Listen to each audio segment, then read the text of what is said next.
Bonjour à tous du coup, bienvenue à EB Saint-Malo pour ceux qui viennent de Helsinki aussi, c'est loin. Hein. Il doit faire froid encore là-bas, non? Ça y est, l'été arrive. C'est vrai, aujourd'hui est un culte particulier, c'est un culte participatif, c'est toujours une joie pour moi. Et je vous accorde aussi en secret un track, parce que c'est pas si évident que ça d'organiser ces cultes-là. Et aujourd'hui, c'est vrai, j'ai la joie de faire avec le groupe de jeunes adultes, on va les appeler comme ça, parce qu'on m'a dit qu'il faut arrêter de dire groupe de jeunes. C'est le groupe de jeunes adultes, parce que hélas, oui, maintenant ils sont tous grands et adultes, hein et ils commencent à rentrer dans la vie active. Et le thème que nous allons vous partager ce matin, c'est le thème que je leur ai imposé, c'est l'accueil dans l'église d'aujourd'hui. C'est vaste, grand et large, mais à la fois aussi resserré. Et donc on va accueillir notre premier orateur, Joseph, si tu peux venir me rejoindre. Et on va prier pour lui.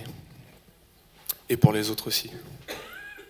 Juste avant que la prière, j'avais à cœur, on vient de chanter « Tu es fidèle ». Et merci Élie pour avoir choisi ce chant. Et ce matin, ça bout dans mon cœur, hein, je m'excuse, c'est l'émotion, mais peut-être que tu vis une difficulté. Et peut-être que tu marches dans la vallée de l'ombre et de la mort. Et dans ce chant, on déclarait que auprès de Jésus, tu es à l'abri. C'est ton rocher. Et il te délivre de toutes choses. Il est ton bouclier. Je ne sais pas si on peut imaginer un bouclier qui vous protège contre les flèches, les attaques. Pour ceux qui... Je regarde Mickey parce que je pense qu'il sait très bien c'est quoi un bon bouclier et que l'utilité qu'on doit en avoir pour un vrai guerrier. Sache que Dieu est fidèle. Et même quand tu marches dans la vallée de l'ombre de la mort, il est là. Merci Seigneur pour ce culte de ce matin. Je te remets Joseph, Rafi et Thomas qui interviennent ce matin, Seigneur. Je te demande de les bénir, de les oindre. Merci parce que tu as mis en eux ton message que nous avons besoin d'entendre. Je te demande de nous disposer, chacun d'entre nous, à le recevoir.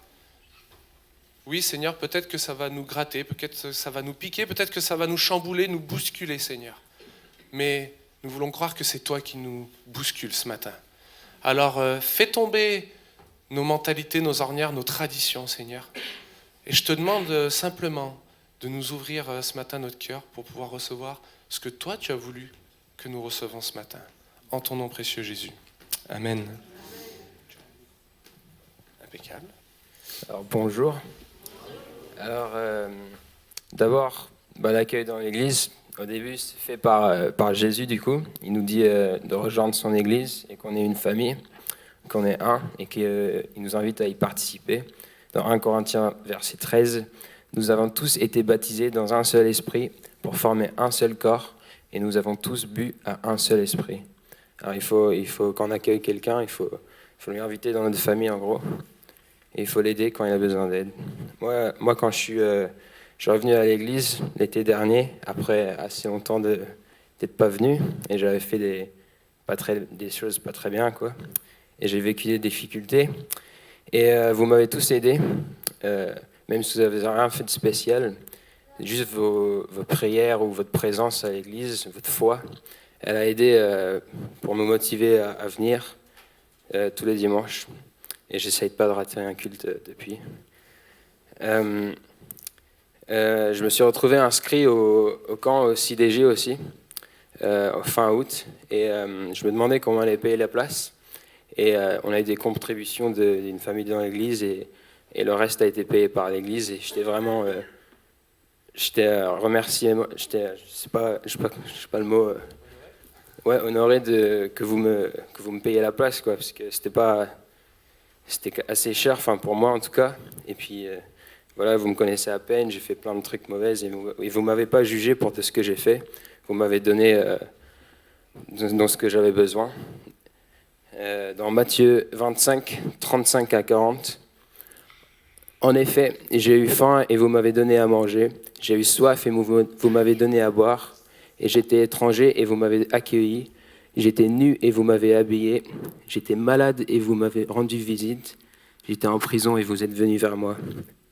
Les justes lui répondront, Seigneur, quand avons-nous affamé et t'avons-nous donné à boire et à manger? Quand avons-nous vu étranger et t'avons accueilli et t'avons habillé? Quand avons-nous vu malade et en prison et sommes allés vers toi? Et le roi leur répondra, je vous le dis en vérité, toutes les fois que vous avez fait cela à l'un de ses plus petits frères, c'est à moi que vous l'avez fait. Et ce que vous m'avez fait, vous avez fait pour Jésus.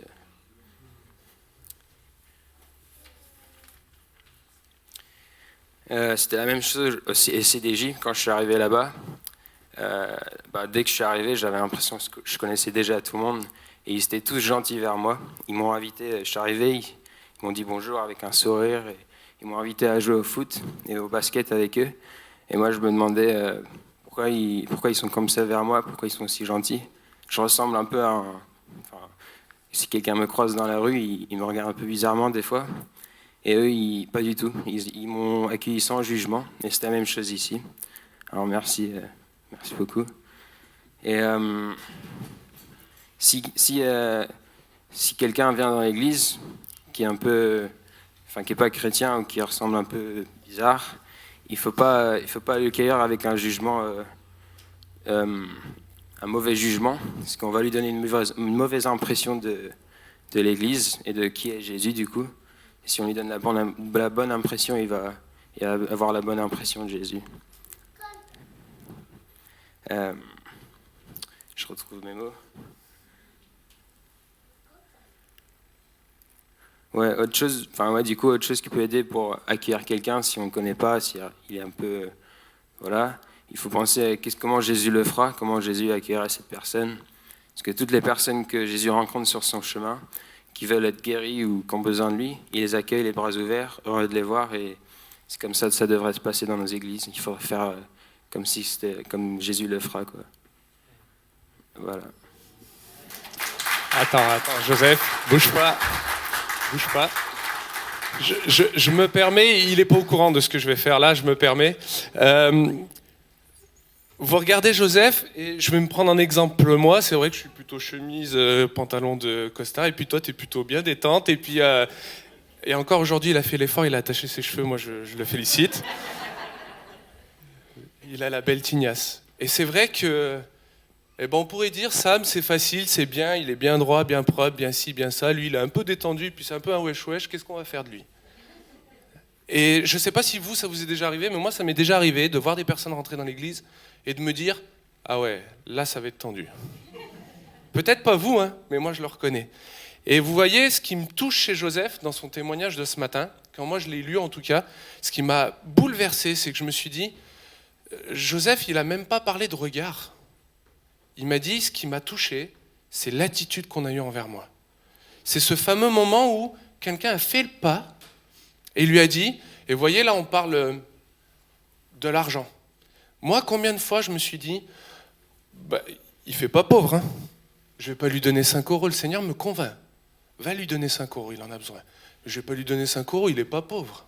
Ça se voit. Puis il a des parents, ils sont pas pauvres, ça se voit. Mais le Seigneur m'a dit, et vous voyez Joseph, ce qui l'a touché, c'est qu'il y a quelqu'un qui s'est levé, qui a dit, moi je mise sur toi. Peu importe la valeur, peu importe l'argent, peu importe ce que vous allez faire, je mise sur toi. Et vous voyez, c'est ce qui l'a... En tout cas, moi, c'est ce qui me pénètre aujourd'hui, mais c'est ce qui l'a touché, lui, à ce moment-là. Et vous voyez, quand ils vous partagent je suis arrivé sur ce terrain de basket, et ils m'ont dit, viens jouer avec nous, on s'en fout de la manière dont tu es habillé. Tu n'es peut-être pas un sportif de haut niveau, c'est pas grave, viens jouer avec nous. Vous voyez, et je pense qu'il faut comprendre quelque chose, c'est que quand on pousse la porte de l'église, après tu me contredis si c'est faux, mais on a besoin d'avoir de l'attention, on a besoin d'avoir un secours. Et sommes-nous pas appelés à faire ces choses-là? Merci Joseph. Tu viens mon petit Rafi? Je dis petit, mais il commence à grandir maintenant.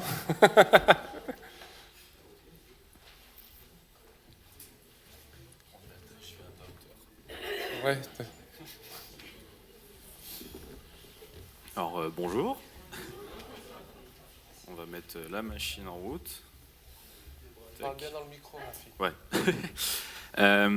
Alors moi, quand Sam il nous a dit le thème, j'étais là un peu qu'est-ce qu'on va pouvoir raconter.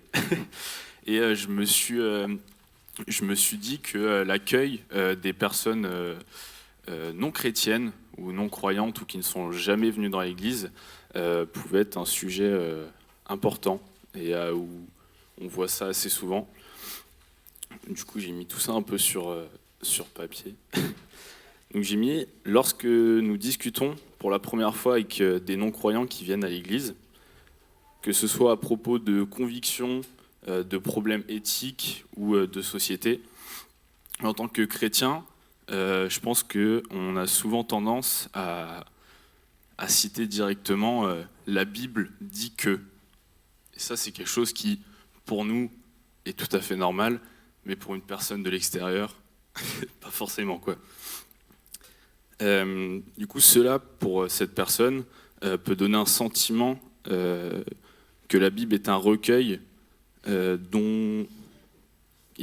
d'obligations destinées à embrigader les humains et que la vie chrétienne n'est ni très joyeuse ni favorable, ou que Dieu, il ne se préoccuperait pas du bien de ses enfants.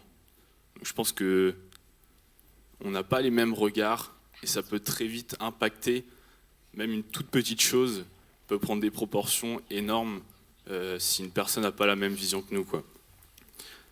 Dans Romains 14, verset 1, c'est écrit que « Faites accueil à celui qui est faible dans la foi et ne discutez pas de ses opinions. » Donc, je ne vais pas débattre là-dessus, mais je pense que c'est assez clair. Le verset est très court, mais il peut être impactant. Et du coup, par exemple, si cette personne vient pour la 2e ou 3e fois, allons-nous avoir le même discours que la première fois qu'il est venu ? Moi, c'est une question que je me suis posée. Dans Deutéronome 17, 19, il devra l'avoir avec lui et y lire tous les jours de sa vie. J'ai mis bien en gras tous les jours de sa vie. C'est que ça prend du temps. Afin qu'il apprenne à craindre l'Éternel, son Dieu, à observer et à mettre en pratique toutes les paroles de cette loi et toutes ses ordonnances. Donc cela signifie, et on le dit super souvent, je pense dans l'Église, que le chemin est long pour comprendre les Écritures et avoir une réelle relation avec Dieu. Donc même si cette personne vient pour la 15e fois à l'église, demandez-lui l'état de son cœur et l'avancée qu'il a dans la foi, ou si il a une réelle relation qu'il a pu cheminer dans son cœur. Donc j'ai mis un peu les 5 points pour moi, si jamais je croise quelqu'un qui vient dans l'église, que je pourrais faire. Donc petit 1, faire connaissance. Ça, c'est le truc que tout le monde peut faire. On apprend à se connaître et tout ça. Deuxième étape, sympathiser. Ça, ce qui est important, c'est qu'on commence à créer un lien. Ensuite, j'ai mis témoigner de façon raisonnable. Ne jamais, pas aller dans l'excès, parce qu'il n'en a pas forcément besoin. Plus on est clair et plus on est concis, des fois, des toutes petites choses, ça rentre et ça reste. Ensuite, en 4, j'ai mis prendre la température de sa foi. Ça, c'est quelque chose qui est bon à faire aussi. Parce qu'on peut se dire, ça fait la 10e fois qu'il vient à l'église, je pense que là, il commence à être rodé, quoi. Ben non, pas tout le temps. Des fois, il y a des choses qui se passent à l'extérieur. L'église sort complètement de sa tête. Et en petit 5, après, il y en aura d'autres par la suite, mais j'ai mis aller plus loin, donc dans la discussion ou autre, ou continuer à prier pour que Dieu agisse en lui. Donc si jamais vous voyez que l'état de son cœur n'est pas du tout comme vous l'auriez souhaité, ou comme vous l'auriez imaginé, parce que ça fait la 15e fois qu'il vient, continuez à prier pour lui, pour que Dieu agisse dans son cœur. Voilà.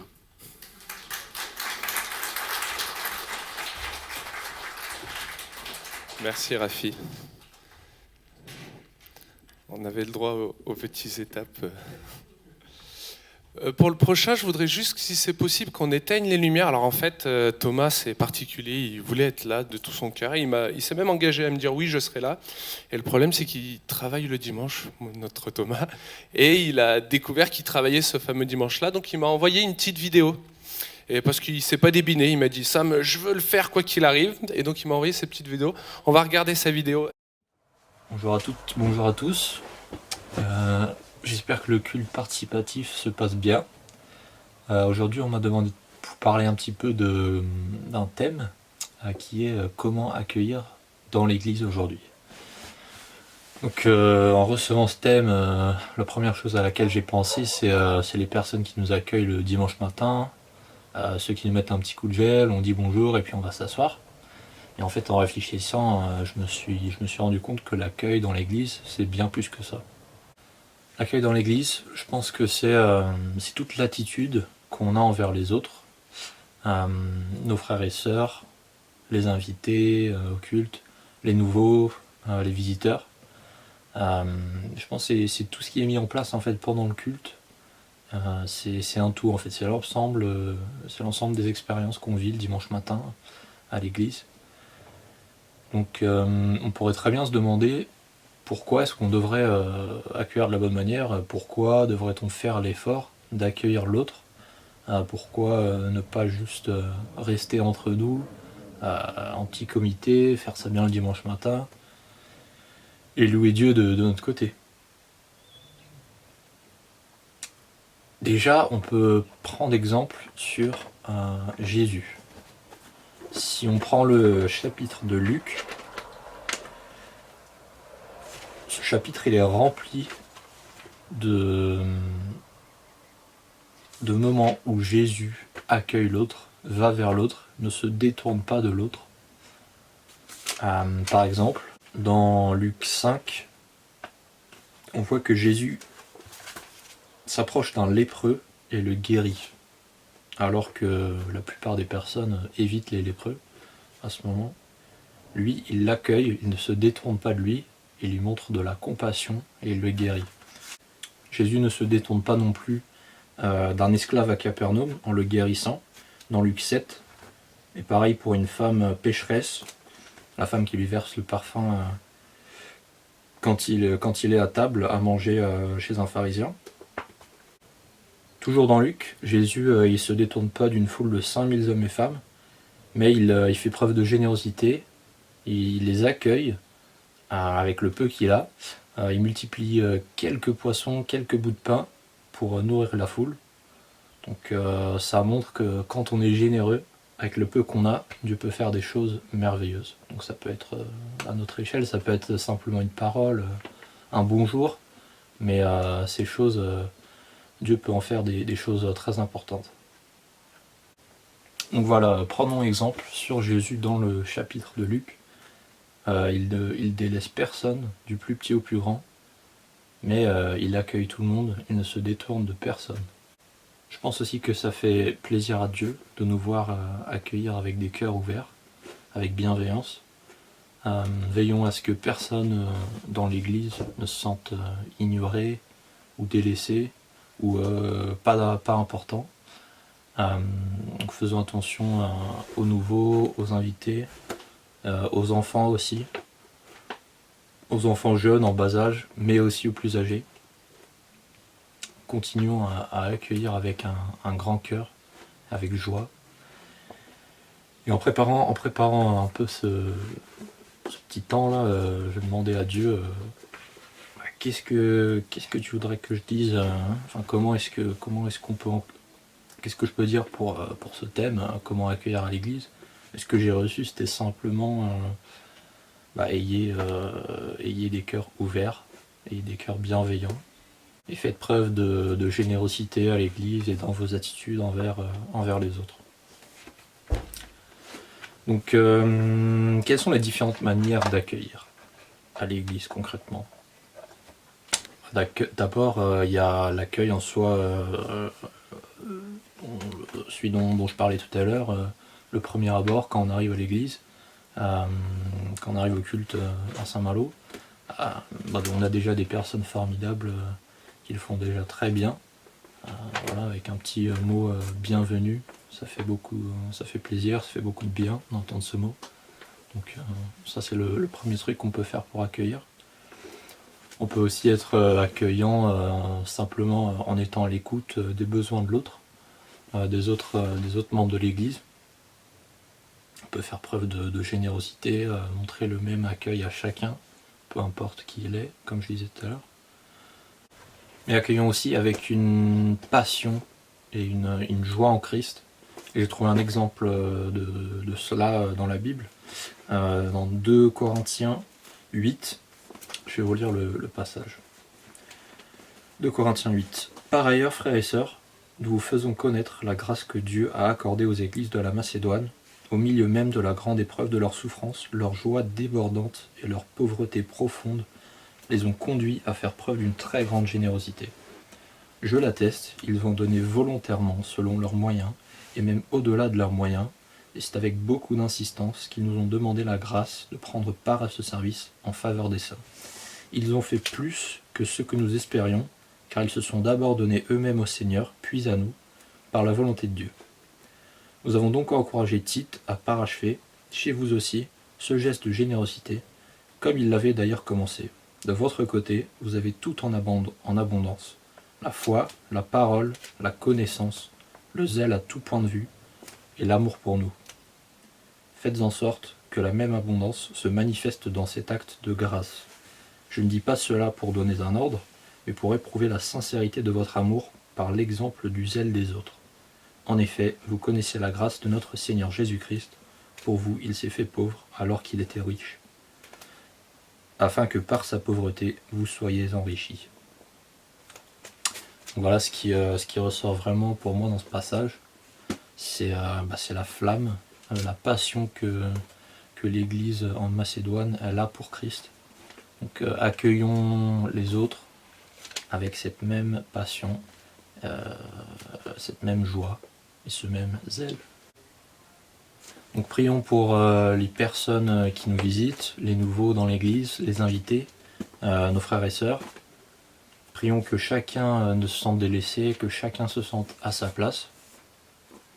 Et faisons l'effort d'accueillir avec joie, avec compassion et avec bienveillance envers l'autre. Donc voilà, je vous encourage tous à réfléchir un petit peu à ce sujet.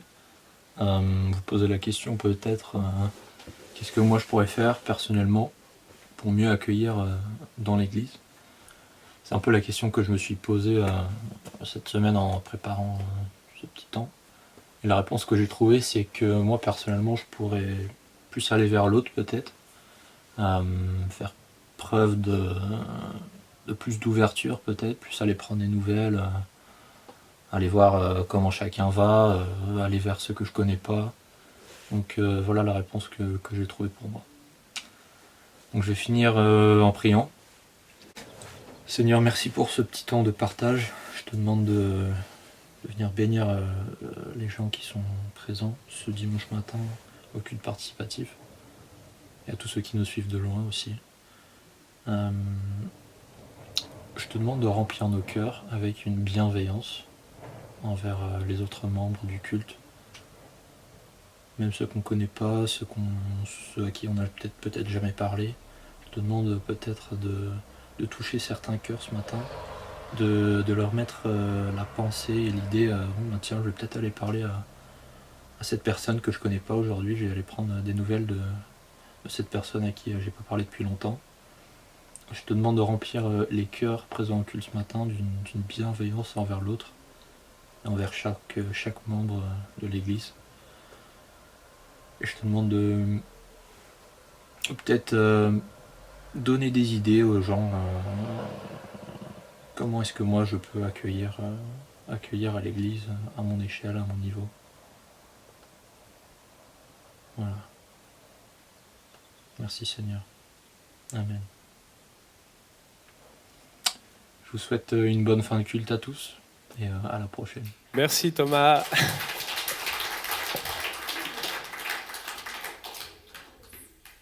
je les encourage vraiment parce que c'est pas un exercice facile à faire. Et pour ceux qui l'ont déjà vécu, le culte participatif, c'est assez compliqué. Et encore une fois, c'est eux qui se sont débrouillés tout seuls. Je leur dis sans cesse, mais je les influence pas ou quoi que ce soit. Ils m'envoient leurs textes, on en parle ensemble, mais c'est eux qui trouvent tout seuls, qui trouvent les versets, qui trouvent. Donc merci pour votre travail, à vous trois en tout cas. Et juste faire un léger résumé pour finir et pour clôturer.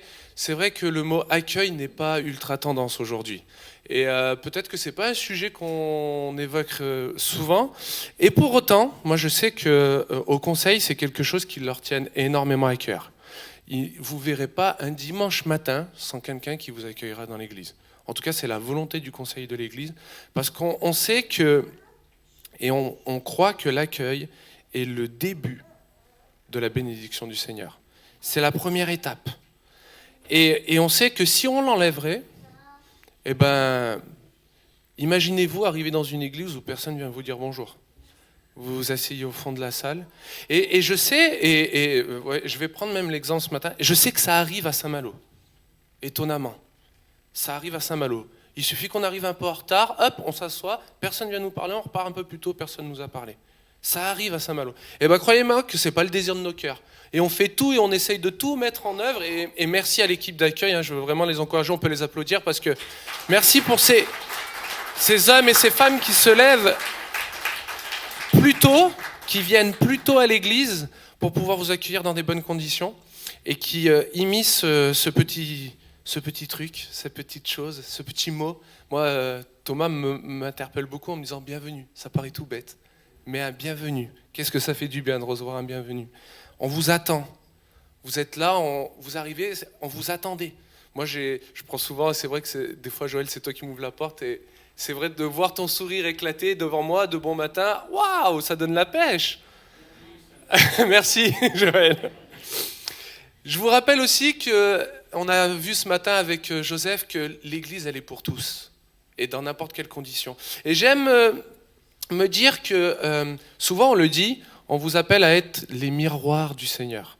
Et moi j'ai essayé d'imaginer quelque chose, je pense que pour les Bretons ça va bien parler. Imaginons un phare, d'accord, dans la nuit, et le phare il reflète la lumière pour que les bateaux puissent être guidés et venir au bon port. Et bien imaginez-vous que l'Église c'est ça. Et si le bateau il était tout cassé, tout pourri, ou de mauvaises intentions, est-ce que pour autant vous l'empêcherez de rentrer dans le port pour le secourir ? Donc je vous interpelle ce matin, n'oubliez pas que vous êtes la lumière de Christ. On a parlé de l'accueil dans l'église, et c'est vrai, on en a besoin. Mais moi j'aimerais vous parler aussi de l'accueil hors église. On a nos maisons, on a nos lieux de travail. Est-ce que vous accueillez avec générosité et bienveillance les personnes ? Je ne juge personne ce matin, et moi le premier, hein, mais ça me fait penser à tout ça, et je me dis, mais Seigneur, combien de fois j'accueille en dehors de l'église ? Et je rappelle, et c'est, je crois, fondamental, que l'accueil est le début d'une relation. L'accueil est le début d'une relation. Que ça soit Rafi, que ce soit Joseph ou Thomas, nous ont parlé de sympathiser avec les gens. Moi, j'ai aimé Rafi qui m'a dit « Arrêtons de lui balancer la Bible dans la tête dès qu'il arrive. » Bah oui, c'est tellement facile. Tu n'es pas parfait ? Bah tiens,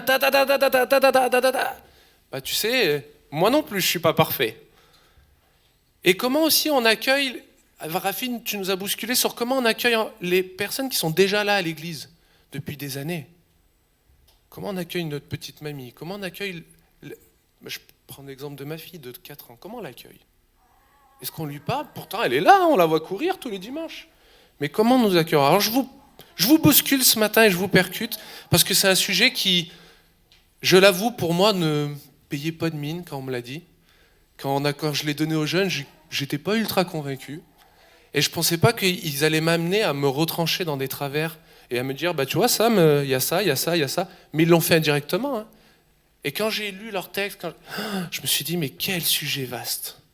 Et pour autant, quelle importance il a. Donc je vous sensibilise ce matin, quand Thomas nous invite à continuer à prier pour que sans cesse nous débordons de générosité, de bienveillance, dans son passage qu'il a pris, je ne sais plus la référence, mais j'ai aimé le mot passionné.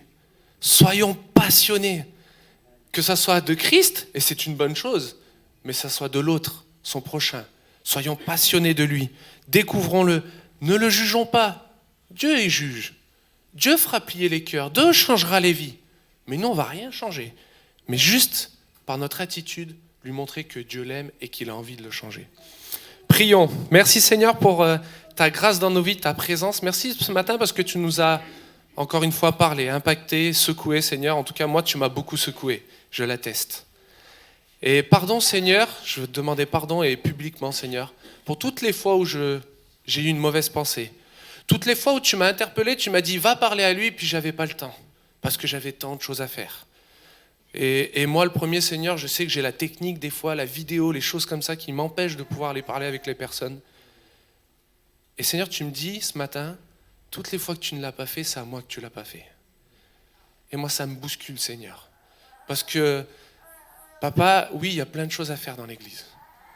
Mais pour autant, s'occuper du prochain n'est-elle pas la première des choses la plus importante ? Ta parole nous dit que tu aimeras ton Dieu de tout ton cœur, de tout ton être et de toute ta pensée.